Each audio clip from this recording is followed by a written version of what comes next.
नमस्कार, माझं नाव रणजित रमेश धुमाळ।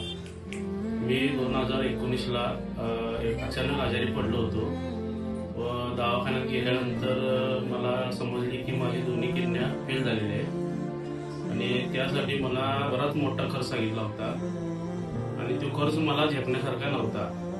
त्यासाठी मी आमचे भागातील माजी नगरसेवक यांचे सुपुत्र उदय आनंद धापुंडे यांच्याकडे गेलो। त्यांच्याकडे गेल्यानंतर मी यांना सगळी पूर्ण माहिती दिली। दिल्यानंतर स्वतः दादा माझ्याबरोबर दवाखान्याला आले। जवळजवळ मी 9 महिने डायलिसिस केलं। त्यानंतर आमची आई शालन रमेश धुमाळ यांची किडनी मला बसवली। त्याचा खर्च कमीत कमी सांगितलेला डॉक्टरने आम्हाला 15 लाख रुपये।